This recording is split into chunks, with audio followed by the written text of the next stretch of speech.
we kind of let the calendar get away from us. And so it didn't happen.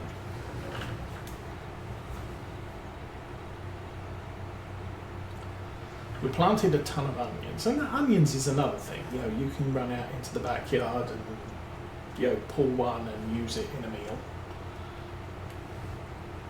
And ours are kind of the size at the moment where you can pull two and use it in one meal.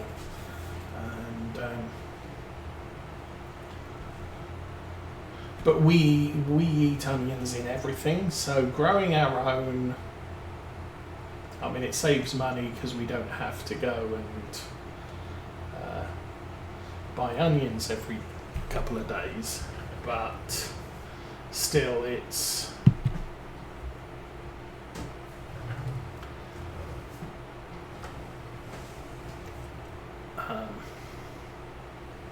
you know, it's not something we need to grow. And then she grew carrots, and again with carrots there's probably, you know, you only get one carrot per plant,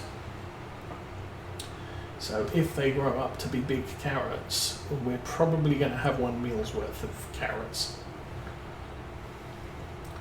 or a lot of crunchy snacks that you can dip in French island dip or whatever. But then when it comes to raw carrots, I'm the only one who will eat those. So again, we'll probably end up using all the carrots in one meal, and then that will be done. We could do a roast. We could do a roast with homegrown carrots and homegrown potatoes in it.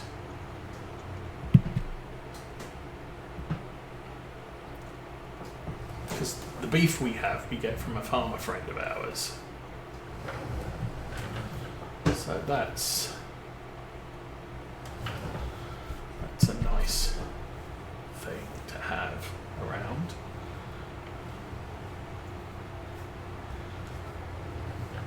But then effectively it will be all homegrown food that didn't go through a grocery store.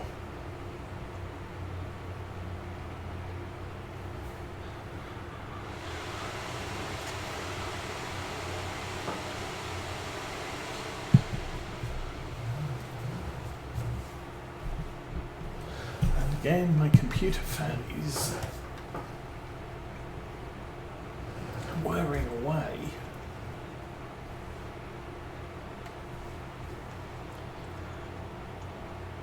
So since FarmSim25's now been announced, I think I am going to wait to see what their minimum specs and recommended specs are before I decide what level of specification I want on a new PC. This PC, as I said, is 7 years old, still running well. I mean, it's still performing okay, so I'm not too fussed about it. But you know, you're getting borderline. I've already replaced the SSD on it. Admittedly, the SSD that came with was a little on the small side and just not that great.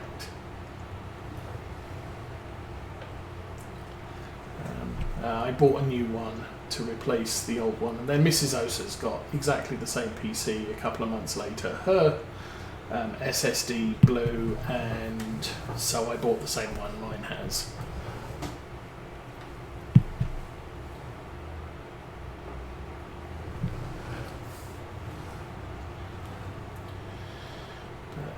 Whereas Mrs. Osa doesn't really play a lot of graphic or processing intensive games, so her PC will last until it stops working.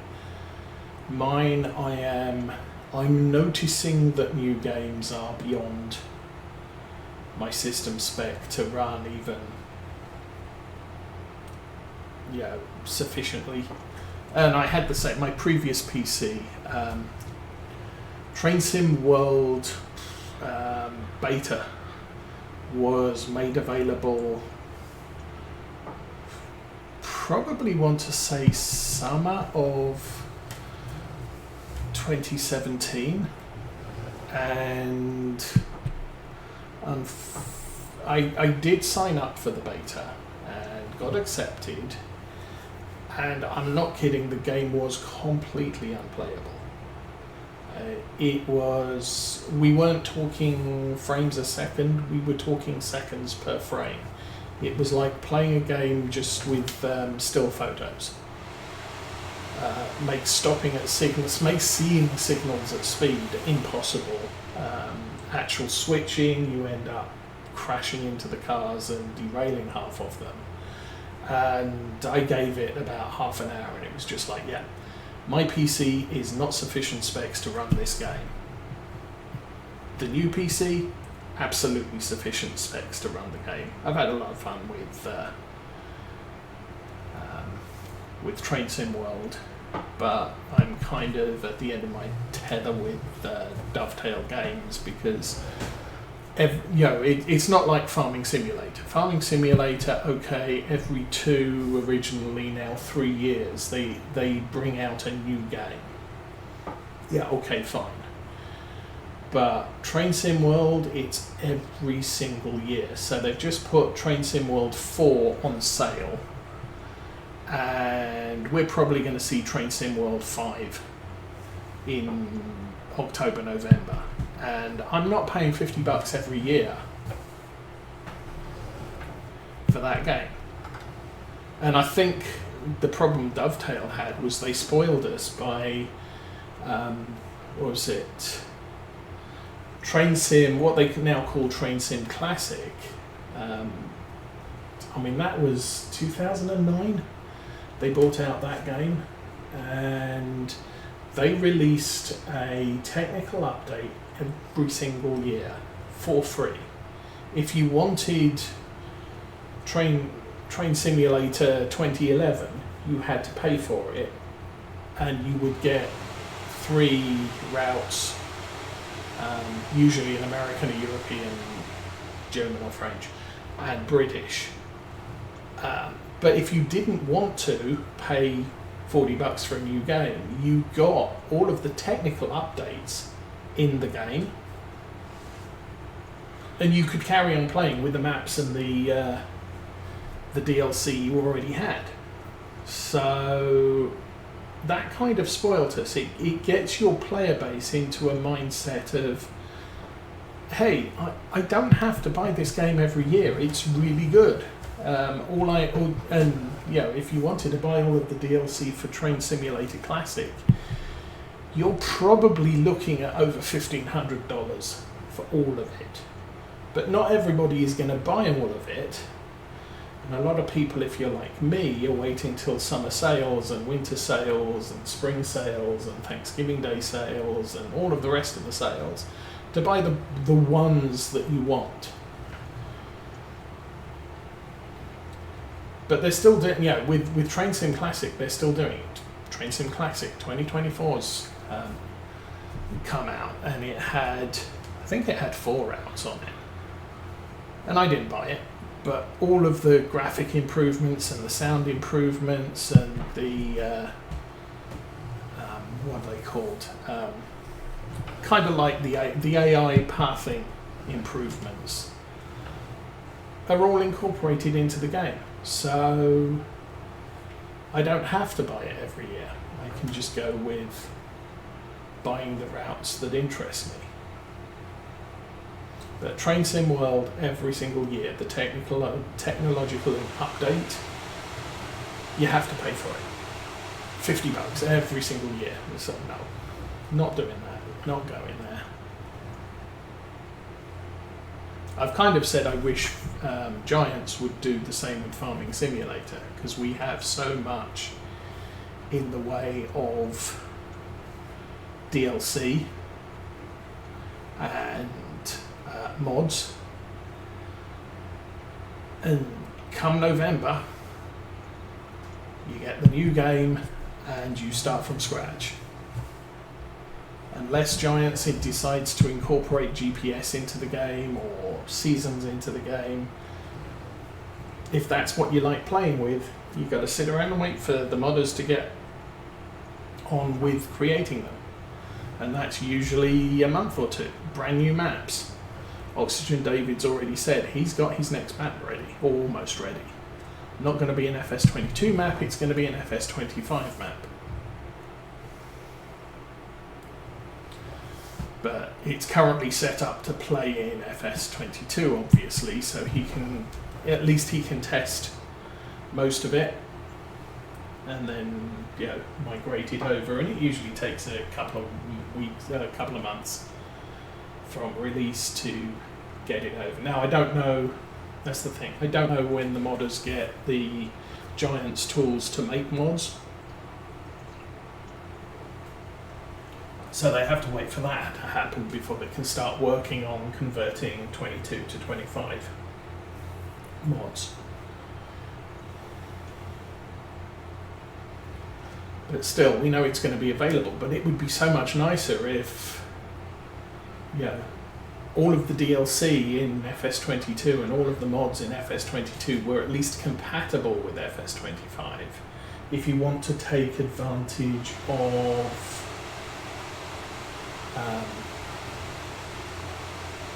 the new features, you might want to rework your mods, but it would be nice if the existing mods actually worked with the next version of the game, just as is.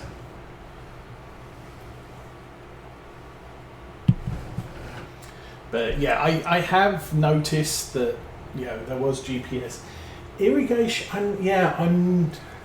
I haven't seen much on the immigration. I haven't heard irrigation, and I haven't heard much, read much, or anything on the irrigation. Obviously, there is potentially the pipes and hoses DLC might now become part of the game, because you are going to have to flood your fields if you want to grow rice, and that looks like a mechanic in the game. It's not like it's vineyards or olive groves where you just draw a vineyard fence or an olive tree fence. It uses the same functionality as drawing fences or hedgerows or whatever.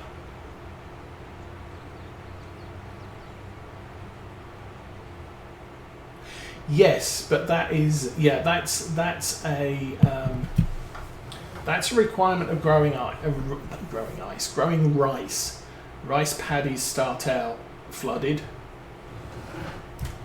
so you dig a hole in the ground and flood it, and then you drive in with your little planting vehicle or tractor-hauled planter, and you plant the rice saplings into the field.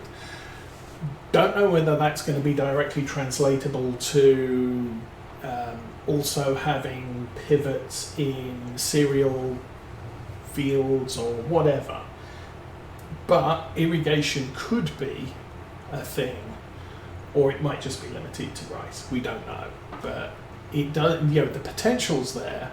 And the fact that you have to attach a hose and a pump to the water pipe kind of indicates we've had pumps and hoses for at least two iterations of the game, FS19, FS22. It may be that Giants have said, okay, we've seen how that works, we're actually going to include it in the game, much like they did with Seasons for 22. They said, okay, we've seen seasons for FS17 and FS19. Excuse me, I shut my phone up.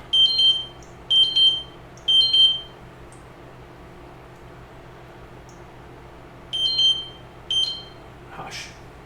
Thank you. We'd seen how seasons worked when Realismus did it, and so for FS22, Giants incorporated their vision of seasons into the base game, and so Realismus don't have to do that anymore.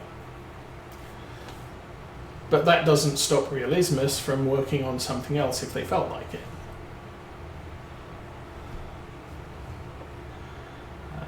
And it's nice that Giants look at mods that are in the mod hub, look at the popularity of those mods in the mod hub, and say, you know what, we could actually, it wouldn't be too much to add that to the base game for a future iteration. It would be nice if the Giants workers had more of the functionality that Courseplay workers had. And every year, every new release of the game, Giants is working on better helpers. We've now got helpers that you can drive out onto a farm track, and if the map maker set it up right, you can tell the worker to take what it's dragging behind it and go off to field 22, and it will drive there while you go and do something else. That was new for 19, but it's always been in Courseplay. So yeah, I would like to see what's the thing they do? Precision farming. I would like to see precision farming as a switch. You can play with it or without it, much like you can play with or without seasons, and put it in the base game rather than have it as a DLC. The problem with it being a DLC is when they release precision farming, they release it for all of the crops that are in the game currently. And then when you get Premium Edition 22 comes out, precision farming doesn't really play well with the radish, the red onions, and the other thing. And the precision or the premium DLC is not, it doesn't incorporate precision farming, links into it. That's unfortunate, and it's one of the reasons why I haven't gone with carrots, radish or red onions or whatever they all are, because precision farming doesn't know anything about them. And so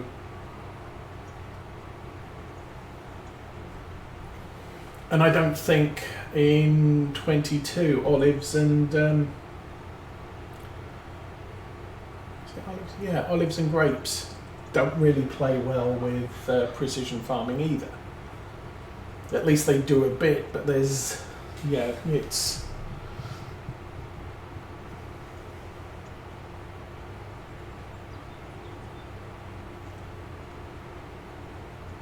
and I think Daggerwin tried precision farming on Zelonka when he was he was showcasing the new map and premium DLC, and he was stating things that just weren't the case because precision farming wasn't integrated with the new crops.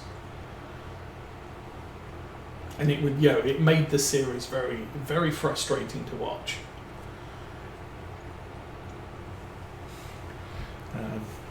I tend to look at people. Virtual Farmer might not do much research on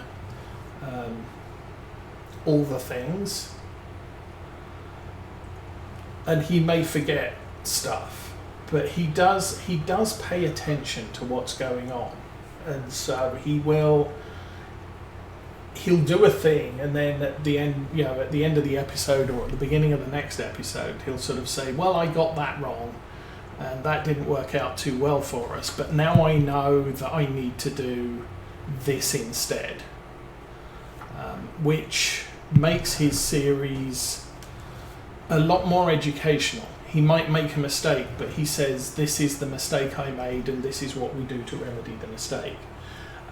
Disturbed Simulations tends to just run tests, so he will he'll load in a mod and he will test the mod just to see what it does. And he'll also, if it affects finances, he will run the numbers. What happens if I don't do it? What happens if I do this? Does it save me money in the long run? That type of thing. And he does educational videos as well as his "This is me just doing farming" series. So he'll have a series where he's just doing what we're doing here, just doing the things. But he will also do educational videos. How much seed does a planter use if you're planting soybeans versus maize versus grass? And here, you come up with it. It's why, I think it's fairly common knowledge. Probably the best crop you can start with is canola, because it doesn't use much seed. So if you've got a lot of fields and not a lot of seed and not a lot of starting capital, plant canola everywhere. It's not going to use up a lot of seed. The problem with canola is it's going to use up an absolute ton of fertilizer. So it's kind of a you win some, you lose some. At least you're going to get all your fields have a crop in them. What you might not get is all your fields are going to have a great yield of that crop. But if you've only got a couple of small fields, then maybe plant grass. You can sell your harvester, and grass doesn't take much fertilizer. Well, sorry, in precision farming, grass doesn't take much fertilizer. In base game, grass takes as much fertilizer as the next crop. No, it doesn't. The crop, basically the crop adjusts. So is that base game or what? I don't know. But anyway, I may be talking precision farming stats here because I tend to play with precision farming. I prefer to play with precision farming, so.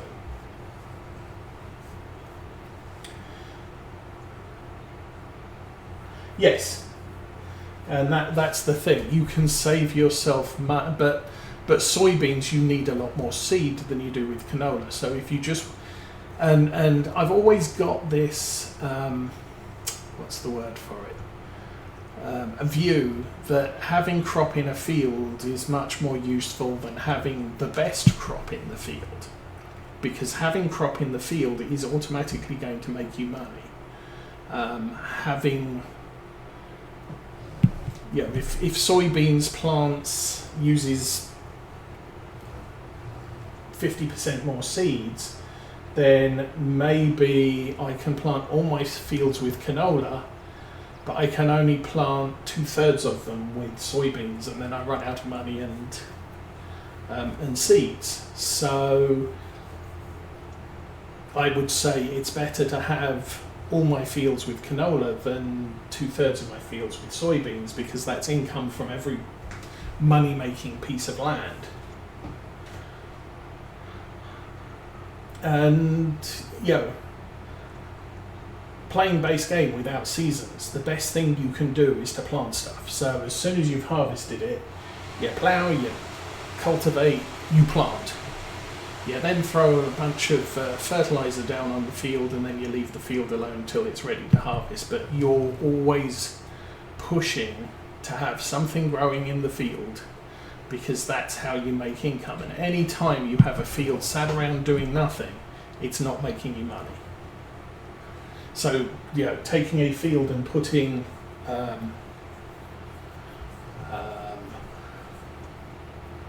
oilseed radish in a field. If I'm playing base game with no seasons, I'm not going to do that, because that field is lying effectively not producing me income while it's sat there with oilseed radish in. Now, as soon as I pull up the oilseed radish, it's going to save me a little bit of money on fertilization costs at the cost of losing a month or two of growth. Or a day or two of growth, should I say. Now, as soon as you add seasons in, I can only plant soybeans at one point in the year. So once I've harvested the soybeans, I can't plant anything in that field until next year.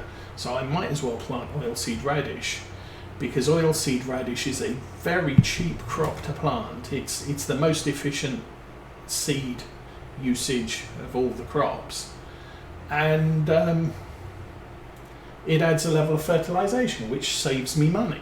So with seasons, yes, oilseed radish almost all the time. Now with precision farming, I've not gone that way so much, because precision farming doesn't use numbers of times you've added fertilizer to a field.